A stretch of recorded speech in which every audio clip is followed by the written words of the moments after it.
SMC Orsaline N নিবেদিত ১৩টি প্রশ্নের আজকের অতিথি বাংলাদেশের লিজেন্ডারি একজন সাংস্কৃতিক ব্যক্তিত্ব গাজী মাজহারুল আনোয়ারের সহধর্মিণী, একজন সফল মা, সফল উপস্থাপিকা এবং আরও অনেক পরিচিত যাকে করা যায়, তিনি হচ্ছেন জোহরা গাজী। সবচেয়ে বড় পরিচয় আজকে তিনি লেখিকা। আগুনের সাথে বসবাস এই বইটি সম্প্রতি জার্নিম্যান প্রকাশনী থেকে বের হয়েছে। এই বইটি দিয়ে গাজী মাজহারুল আনোয়ার স্যারের প্রতি আসলে কি প্রমাণ আপনি করতে চেয়েছেন?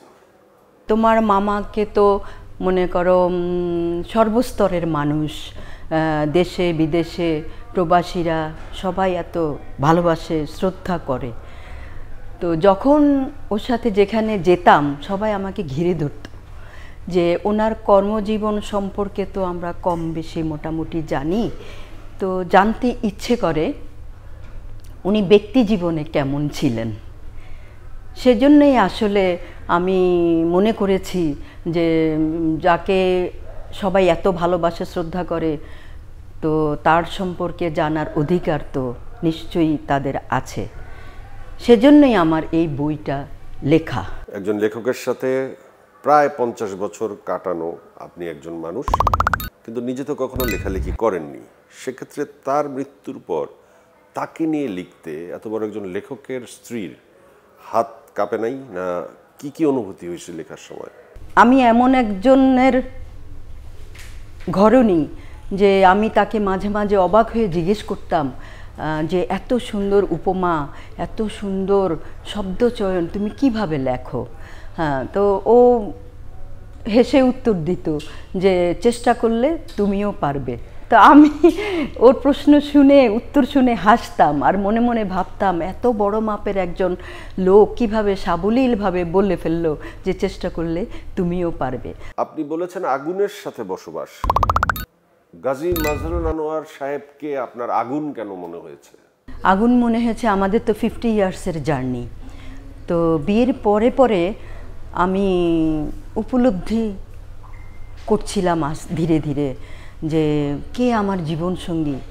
ওরে বাপরে বাপ, আমি কার সঙ্গে বসবাস করছি, মানে ও তো প্রতিভার একটা জ্বলন্ত আগুন। এই জন্যই আমার প্রতিভার আগুন। এবং আমি জনগণ যাকে সবাই এত ভালোবাসে, শ্রদ্ধা করে, কতটুকু জানে তার সম্পর্কে, তো আমারও দায়িত্ব জনগণকে জানানো, মানে কত বড় প্রতিভার আগুন। আগুনের সাথে বসবাসের পরবর্তী পর্ব কিংবা ওনার জীবনের, কর্মজীবনের অন্যান্য অংশ অনেক কিছুই তো অজানা এখনো আমাদের রয়ে গেল। এই সব কিছু নিয়ে লেখালেখির ভাবনাটা কি? হ্যাঁ, আমার পরিকল্পনা আছে। এটা তো লিখলাম তার ব্যক্তি জীবন নিয়ে। এখন আমার পরিকল্পনা আছে যে ওর কর্মজীবন নিয়ে লিখব। মানে তার তো 60 ইয়ার্স, 60 বছরের কর্মজীবন। তো 60 বছরের কর্মজীবন নিয়ে লিখতে তো আমার একটু সময় লাগবে। তো আস্তে আস্তে চেষ্টা করব লেখার জন্য। এখানে তো অনেক কিছু, আমি তো এসেছি ওর জীবনে 72-তে, তার আগে থেকে সে 60s থেকে 62, 63 থেকে খুব সম্ভবত তার গান লেখালেখি শুরু। মেডিকেল কলেজ থেকে বাদ দিয়ে গান এই লাইনে চলে এসছে। আমরা এবার একটু আপনার সম্পর্কে মানুষের যা জানার আগ্রহ তা জানতে চাই।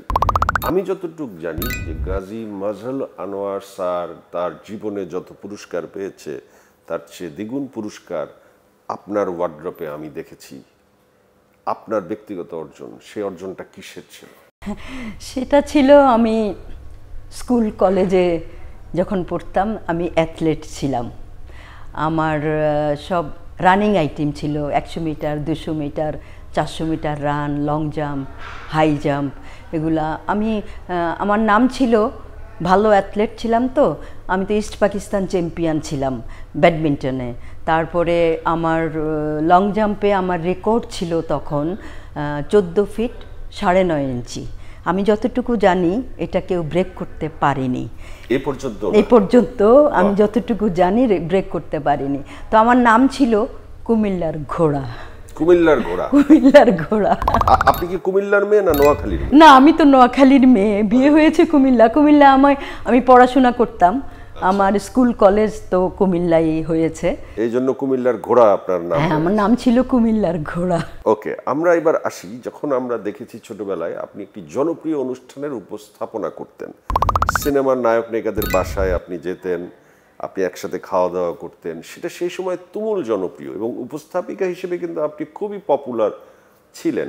আপনি হঠাৎ একদম আড়ালে চলে গেলেন, গাজী মাজহারুল আনোয়ার সাহেবকে উৎসাহদাতা হয়ে গেলেন, নেপথ্য থেকে সমস্ত কিছু করলেন, আপনার সংসার সন্তান এদেরকে মানুষ করলেন। এই স্যাক্রিফাইসটা কিভাবে সম্ভব হলো বা কেন করলেন? কেন করলাম? কারণ তোমার মামা এত ব্যস্ত, এখন আমিও যদি ব্যস্ত হয়ে যাই তাহলে আমার সন্তানদের কি হবে, একজনকে তো দেখতে হবে। তখন উপল আর দিঠি ছোট ছিল, দিঠি বোধহয় ক্লাস 1, 2 এরকম হবে, আর উপল বোধহয় ক্লাস 3 এরকম হবে।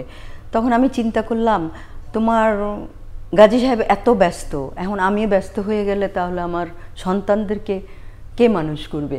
ওই জন্যই আমি ছেড়ে দিলাম। কিন্তু এই যুগে এসে এরকম স্যাক্রিফাইস করা নারীদের সংখ্যা অনেক কম। একটি সংসারকে দাঁড় করানোর জন্য, স্বামীকে অনুপ্রেরণা দেবার জন্য নিজের ক্যারিয়ার স্যাক্রিফাইস করা, এটা তো আসলে এখন সংখ্যায় খুব কম এবং বিরল ঘটনা। এর প্রয়োজনীয়তা কতটুকু আছে একজন নারীর জীবনে? আমার মতো আপনারাও জানেন, ডায়রিয়া সহ যে কোনো পানি শূন্যতায় আমার আস্থা এসএমসি রোড স্যালাইন। কেনার সময় প্যাকের গায়ে এসএমসির লোগো দেখে কিনবেন। এসএমসির ওট স্যালাইন অবশ্যই প্রয়োজনীয়তা আছে। সন্তান যদি সুসন্তান না হয়, ভালো সন্তান হিসেবে গড়ে না উঠে, তাহলে মানে আমার নাম ডাক এত ফেম দিয়ে কি হবে? আমার জীবনের মূল্য তো জিরো হয়ে যাবে। আর ওদিকে তোমার মামা তো বললাম আগুন, এখন আল্লাহ তাআলা তাকে যেই প্রতিভা দিয়েছে, হ্যাঁ, অসাধারণ প্রতিভা, এটা তো সে তো শুধু আমার সম্পদ না, সে তো জনগণের সম্পদ, দেশের সম্পদ। সুতরাং তার এই প্রতিভা জনগণের জন্য, দেশের জন্য, যে সে যাতে সুন্দরভাবে সুষ্ঠুভাবে কাজ করতে পারে, সেজন্য আমি সহযোগিতা করেছি। মানে আমি সংসারের কোনো কাজে ওকে জড়াইনি। আমরা দেখতাম, শুনতাম গাজী মাজহারুল আনোয়ার পরিচালিত ছবিটির নামের আগে জোহরা গাজী প্রযোজিত। আপনি একজন প্রযোজক হিসেবে আপনার নামই আমরা সবসময় শুনেছি, রেডিওতে খুব তখন আমরা শুনতাম জোহরা গাজী প্রযোজিত, সন্ধি, স্বাক্ষর, কত অসংখ্য ছবি। তো আপনি কি প্রযোজক নামেই ছিলেন, নাকি টাকা লাভ আসলে আপনার হাতে প্রথমে আসতো, নাকি টাকাটা আপনার মাধ্যমে খরচ হতো? হ্যাঁ, ঠিক বলেছো, টাকা কিন্তু সব আমার কাছেই থাকতো, ওর কাছে থাকতো না। বাহ, তাহলে আপনি মানি ম্যানেজমেন্ট করতেন? সব কিছুই আমি ম্যানেজ করতাম। তোমার মামা খালি ক্রিয়েশন করতো, ওকে আমি সহযোগিতা করতাম, টাকা পয়সা কিন্তু সব আমার কাছেই থাকতো। মানে একজন ক্রিয়েটিভ লোকের এমন একজন সহধর্মিণী বা কাছের মানুষ প্রয়োজন হয় যে আসলে তাকে আগলে রাখে সব বিষয়ে, তাহলেই সে এগিয়ে যেতে পারে। আপনাদের জীবন থেকে তো তাই শেখার আছে। হ্যাঁ, সেটা তো হওয়া উচিত ক্রিয়েটিভ লোকদের, তা না হলে তো ক্রিয়েশন হবে না। তো কারণ হয়তো তোমার মামা একটা গান লিখছে কিংবা একটা ছবির গল্প লিখছে, কাহিনী লিখছে, এখন সেখানে যদি আমি গিয়ে বলি এই যে চাল লাগবে, ডাল লাগবে, তেল লাগবে, তখন ক্রিয়েশনটা হবে বলো? চাল ডালের চিন্তা তার কখনো করতে হয়? কখনো সংসারের কোনো, ওই যে বলেছি না, সংসারের কোনো কিছুই তাকে চিন্তা করতে হয়নি। আমি তাকে ফ্রি করে দিয়েছি, শুধুমাত্র তার ক্রিয়েশন যাতে ডিস্টার্ব না হয়। কিন্তু ওনাকে কখনো লেট নাইট পার্টি, চলচ্চিত্রের উৎসব, এই সমস্ত কিছুতে আমরা পাইনি, কিংবা ওনাকে কখনো কোনো স্ক্যান্ডেলে আমরা পাইনি যে অমুক নায়িকার সাথে সম্পর্ক হয়ে গেছে বা এই করে ফেলেছে, সেই করে ফেলেছে। এর পেছনে কি আপনার ভূমিকা? না তিনি মানুষটাই এরকম ছিল যে স্ক্যান্ডেল এড়িয়ে চলতেন, পার্টি এড়িয়ে চলতেন? না, ও এড়িয়ে চলতো না, সব কিছুই সে অ্যাটেন্ড করতো, যেত, কিন্তু সে তার স্ট্রং পার্সোনালিটি, তার এই স্ট্রং পার্সোনালিটিকে আমি সবসময় শ্রদ্ধা করি। তোমার মামা তো হ্যান্ডসাম পুরুষ, দেখতে শুনতে সুন্দর ছিলেন, আর গুণের কথা কি বলবো, সেটা তো আছেই।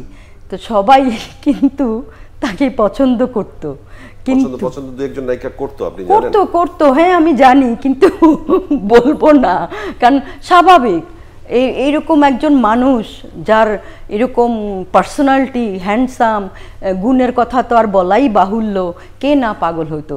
মানে তাহলে কি কখনো কখনো ইনসিকিউর ছিলেন তাকে নিয়ে? কখনোই না, কখনোই ইনসিকিউর ছিলাম না, কারণ আমার বিশ্বাস ছিল, এটা তোমার মামাই উনি অ্যাচিভ করেছে, হ্যাঁ, যে যতই হোক কিন্তু পার্সোনালিটি। চলচ্চিত্র পরিচালক গাজী মাজহারুল আনোয়ারকে আপনি যদি আলাদাভাবে মূল্যায়ন করেন, আপনি কি মূল্যায়ন করবেন? যেমন একটা অভিযোগ আছে যে উনি তো যে মেধাবী মানের মানুষ ছিল, উনি তো অনেক আর্টিস্টিক ছবি বানাতে পারতো, যেগুলো কালজয়ী, কাল উত্তীর্ণ হয়ে থাকতে পারতো, ওনার গান যেমন। কিন্তু ছবির ক্ষেত্রে উনি কমার্স এবং কমার্শিয়াল ছবিকে প্রাধান্য দিয়েছে। এই বিষয়টিকে আপনি কি চোখে দেখেন? এটার পজিটিভ কি হলো, নেগেটিভ কি হলো? হ্যাঁ, এটা হলো উনি সবসময় বলতেন যে মানে মানুষের সাইকোলজি কিন্তু উনি অনেক ভালো বুঝতেন, জানতেন। তো উনি যে বলতেন যে কমার্শিয়াল ছবি বানানো সবচাইতে কঠিন, কারণ কমার্শিয়াল ছবির মধ্যে সব ধরনের মানুষের, জনগণের খোরাক থাকতে হবে। তো সুতরাং আর্ট ফিল্মের চেয়ে কমার্শিয়াল ফিল্ম বানানো অনেক কঠিন। আর্ট ফিল্ম তো একটা সাবজেক্ট নিয়ে করলো সহজ, কিন্তু এখানে তো সর্বসাধারণের খোরাক দিতে হবে বা থাকতে হবে। ঠিক 50 বছর বিবাহবার্ষিকীর কিছুদিন আগেই তিনি ইন্তেকাল করলেন। 50 বছর সেলিব্রেশন করবার জন্য পারিবারিকভাবে একটা প্রস্তুতিও চলছিল আপনার ছেলে মেয়ের মাধ্যমে। বিশাল এক আয়োজন হওয়ার কথা আপনাদের 50 বছর বিবাহবার্ষিকীতে। ঠিক তার আগে আগে তার চলে যাওয়া, এবং তার চলে যাওয়ার পরে হঠাৎ করে আপনার এই যে একাকী জীবন, এই জীবনে আসলে আপনার আমাদেরকে কি বলার আছে বা আপনার অনুভূতিটা কি একটু বলবেন? হ্যাঁ, এই যে বললাম সেপ্টেম্বরের 24 তারিখে আমাদের বিবাহবার্ষিকী ছিল। এখানে অনেক বিরাট সুন্দরভাবে আয়োজনের ব্যবস্থা করেছিল উপল এবং দিঠি। জমজমাট একটা অনুষ্ঠান করার কথা ছিল এবং ওরা ঠিকও করে ফেলেছিল। তখন তোমার মামা বলেছিল যে, জানো রুনি, আল্লাহ তাআলা আমার সব ইচ্ছা পূরণ করেছে, কিন্তু একটা ব্যাপারে আমি খুব দুঃখিত। তা আমি বললাম, কি ব্যাপারে তুমি দুঃখিত? আল্লাহ তাআলা তো তোমার সব ইচ্ছা পূরণ করেছে। বলে যে, শুনো, আমি এত হাজার হাজার গান লিখেছি, কেউ কোনোদিন আমাকে একটি গান গাইতে বলেনি। তখন আমি বললাম, আচ্ছা ঠিক আছে, এই শখটাই বা তোমার অপূর্ণ থাকবে কেন? আল্লাহ তাআলা তোমার সব শখই পূরণ করেছে, এই শখটাই বা অপূর্ণ থাকবে কেন? তুমি চট করে একটা গান লিখে ফেলো, সুরকার দিয়ে সুর করিয়ে নিও, তুমি আর আমি ডুয়েট গাইব, সবাইকে সারপ্রাইজ দিব। তারপরে তো ঘটনা। এই মুহূর্তে ধরুন আপনার সামনে আমি নেই, ক্যামেরার পেছনে কেউ নেই, ক্যামেরার ওই পারে আছে গাজী মাজহারুল আনোয়ার। আপনি একাকী তার সাথে কথা বলবেন, আমরা কেউ শুনবো না, আমরা পর্দায় সেই কথাগুলো দেখব। আপনি ওনাকে কাছে পেলে এখন কি বলতেন? একটা কথাই ওনাকে আমি বলবো, ওনার গানের কথা দিয়ে বড় একা একা লাগে, তুমি পাশে নেই বলে। আবার ওনার গানের কথাতেই আমি সাহস পাই। ও লিখেছিল, পথের পরে পথ রয়েছে, কেন যে ভয় করো, পৃথিবীটা হোক না ছোট, আকাশ অনেক বড়। তখন সাহস পাই, আবার উঠে দাঁড়াই, মনে করি ও সশরীরে নেই, তাতে কি হয়েছে? ও তো সর্বক্ষণই আমার অস্তিত্বের মধ্যে আছে, আমার সাথে আছে।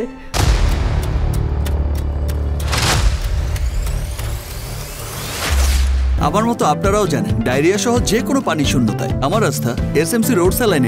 কেনার সময় প্যাকের গায়ে এসএমসির লোগো দেখে কিনবেন। এসএমসির ওরসালাইন।